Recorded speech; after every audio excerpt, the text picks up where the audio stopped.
Hey guys, Jay here at Destiny Manifest, a place that's helping you to create your dream life through all things mindset, spiritual, wealth related, and more.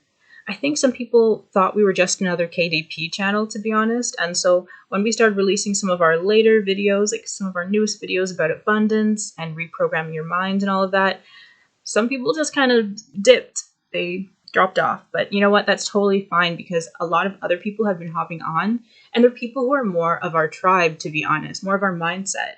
They're people who understand that all is mental, that wealth starts in the mind before it appears in the 3D world. And, you have to reshape your reality in order to see these physical material things like money, right? So it's all good. Thank you so much to everyone who stuck around. And thank you to everyone who has hopped on recently. Welcome. I hope you like it here. Okay, so speaking of wealth, this video is actually about KDP, and this time we're discussing bad reviews. So today we're going to cover bad reviews, 4 reasons why your books are getting them, and then we're going to cover how poor reviews can affect your book's rank, and then 4 major reasons that readers give authors bad reviews. So before we get into it, don't forget to subscribe to the channel if you are not yet subscribed. Hit the bell notification so you can always be notified when we upload new videos. Now let's jump into it. So bad reviews are probably one of the most anxiety-inducing issues authors face. No writer wants to hear that their work is bad or that their audience didn't appreciate it. But even more than a bruised ego, bad reviews can have a financial impact on your self-publishing business. 1 or 2 bad reviews don't necessarily hurt your book. In fact, they can actually help it. I can probably get into that in a different video, but several bad reviews can destroy your book's rank completely. See, people are a little bit, we had a video about this, just recently about following the crowd, that kind of groupthink, that herd mentality. You guys can definitely go check it out. I suggest you do. It's really interesting. But yeah, people place a lot of weight on what other people think. So if a lot of people are thinking a certain thing about a product and that's negative, less people are going to be willing to take a chance and buy it. If Amazon sees that most people are scrolling past your book, or that once they click on your book and read the reviews, they don't purchase it, they just leave, Amazon will punish your book by lowering it further and further in the algorithm until it's nearly impossible to find on page, 100. You don't want that, right? Because that means that all of your hard work, money, and your time that you spent developing this book will have been a waste. So today we're going to go over those 4 reasons why people get bad reviews. Of course, I'm sure there's more, but this is just 4 of the top ones. And then we're going to offer a little bit of tips on how you can avoid them as much as possible. Reason number 1. Have you ever been reading something and then you just stop? And then you reread the word or the sentence again in confusion, and then that's when you notice that the author made a mistake. Well, that's exactly what you are doing to readers when you publish a book that contains grammatical errors. Spelling errors, typos, incorrect wording, poor sentence structure, and I'll even throw in incorrect data.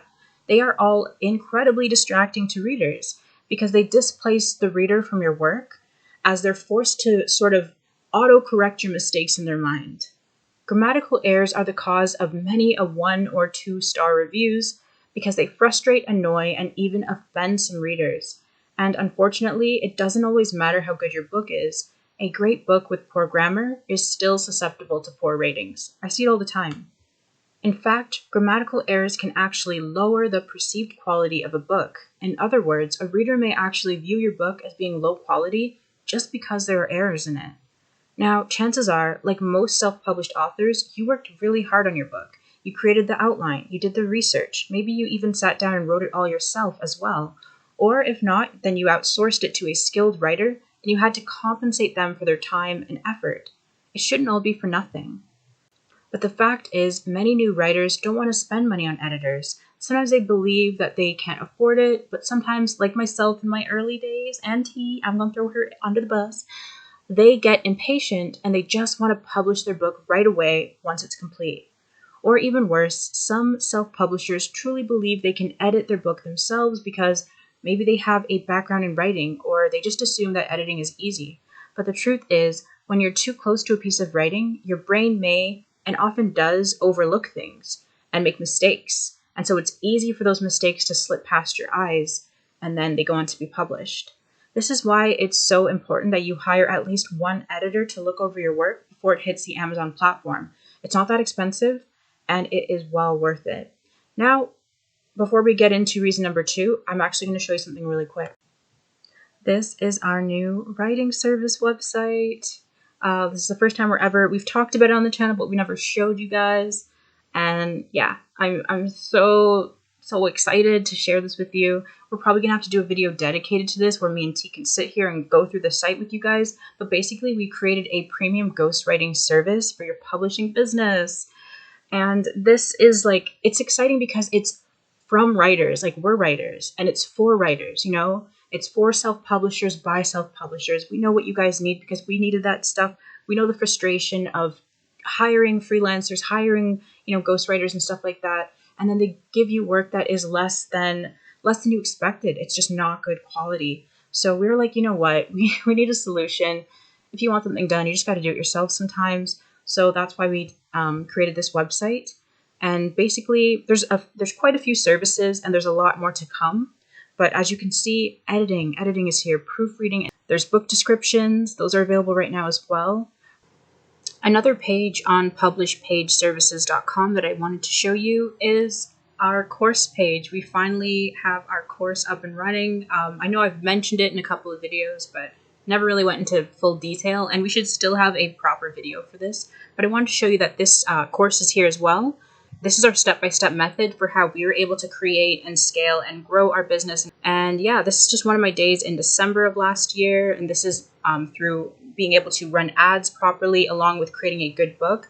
All of that is explained in the course, like how we go about running ads effectively, and also how we go about creating high-quality books. You can read all of this if you want to. Just explains everything you're going to get, including resources and bonuses. And it's a course that we're always updating as well. And of course, you'd have access to that for free. So if you are interested, make sure to sign up. Yeah, this was another day in December. And actually on this day, I ended up hitting over $1,000 in that day. Still very impressive $1,000 days. That's the power of KDP. That's the power of, using the holiday season to really just scale your business. Remember, we only have second and third quarter of this year left. Fourth quarter is for scaling. So if you haven't built your business yet, I don't know what you're waiting for. We're almost in the last month of second quarter. So if you want to change your life this year, if you want to change your financial situation, you should be doing it as soon as you can. There's a 10% discount already. Definitely check this stuff out and take advantage of it and share your review with us, please. But yeah. Right now, you can get book descriptions written and you can get editing and proofreading done. Back to the video. Reason number 2. The first thing that draws a potential buyer to your book on Amazon is, of course, the cover design, then the title, or maybe it's even the other way around. But the point is, those two elements come first. So if your title and cover manage to capture someone's attention, then the next thing they're going to do is look at your book's description. Your book's description is the second reason that you may be getting a poor review. Descriptions act as the final determining factor for potential buyers when they are thinking about buying your book. A good description tells the reader just what they can expect when they purchase your book without being fictitious or misleading readers into buying something that doesn't actually deliver as promised. This is why it's so important to understand how to write a book description that is interesting, honest, and that sells. Most people think a book description is just a book summary, but it's far from. Book descriptions are actually sales copy, and it's imperative to know how to write them effectively in order to turn potential customers into buyers. So that's why we actually offer book description writing services as well, because it has really impacted our business. These are people that we have hired for our books, and we get really good results. So yeah, just something if you're struggling with book sales as well. It's not just for bad reviews. If you're struggling with book sales, it could be your description. So keep that in mind. Reason number 3. The reader found your book to be boring. Yes, people actually give books 1 and 2 star reviews for being boring. This is of course a subjective opinion, but it can still lead to a low rating. I actually find that the more constructive and helpful sort of criticism of a boring book is when a reader says something like this. So this is something I found on Amazon. This person said, this book offers nothing new. If you're already familiar with, I guess, the type of book that they had purchased, which was like Law of Attraction, stuff like that, They said that this book didn't help them at all. It can be summarized very easily, and they were hoping it would offer some more practical advice. Yeah, very rarely do 1-star reviews offer like constructive criticism. That's normally the 3-star reviews. They'll go into like really great detail about the things that they found wrong with the book. But once in a while, you will get some gems out of the 1-star reviews on books. So yeah, if this author had offered more practical, hands-on advice that can be used right away, this person wouldn't have given them such a low rating. See, like the next one right here says, this book was crap. This doesn't add anything to anybody. Absolutely useless. You can't glean a lot of information from that.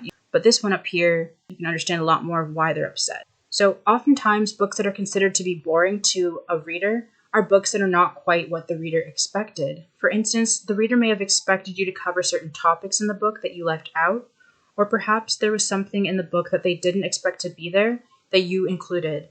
But because boring is subjective, it may feel like there isn't a surefire way to avoid this criticism, which can be disheartening. But you can certainly do things to lessen the chances of readers finding your books boring. This is where proper niche research and market research comes in. These are stuff that we touch on actually in our course. When you give people what they want and you include things in your book that your target audience has expressly said they are looking for, it becomes more difficult to be considered a boring book. Reason number 4. This is probably the most unavoidable and saddest reason of all. For being such a successful, long-standing company, Amazon is surprisingly no stranger to making mistakes on a regular basis when it comes to their printing. And so for this reason, you might actually get a bad review for something completely out of your control. Here's some examples. This person says, book arrived damaged. The book which I purchased as a gift arrived damaged. Though the book's exterior was pristine, the inside back cover was torn. Another person has the same issue. They say, defective copy was sent to me. So disappointed. When they go on, they say it was so expensive and they're not able to really get their money back as the return time passed. This is so common of an issue. I don't know if other people talk about it, but yeah, this is something that we do want to put out there. This is a reality. This is something that happened to both myself and to T as well. We've had books that were missing pages. We've had books where the words were printed upside down. Although this is something an author should not be faulted for, we often are faulted for these things in the form of bad ratings. Fortunately, though, not all bad reviews are created equally. Like, for example, like a 1-star review on a book that has like a damaged cover, it doesn't carry the same weight as a book that's just considered boring or low quality. So don't fret about these kind of reviews too much. Any reasonable buyer understands that it's not your fault. And that upset reviewer's purchase was an unfortunate fluke. They do understand that for the most part. The book that I published and the book that T published, that were both given poor ratings, and those were our first reviews too. So it scared us. It made us incredibly sad, and we were really worried about how our books would do. Those books, they went on to make thousands of dollars. So don't lose all hope for issues like this. Like I said before, they're kind of unavoidable. Yeah, those are 4 reasons why you may get bad reviews.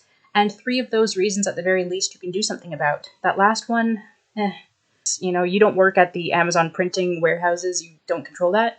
But you certainly control the other 3. So I do hope that this video helped you.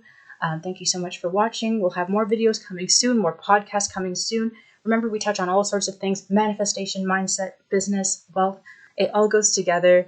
Just trying to bring you guys that good energy and help you to create your best life every way possible. Every day, make sure that you're visualizing your dream life. Make sure that you are taking action towards your dreams and your goals. And don't forget to subscribe if you haven't subscribed. See you in the next one.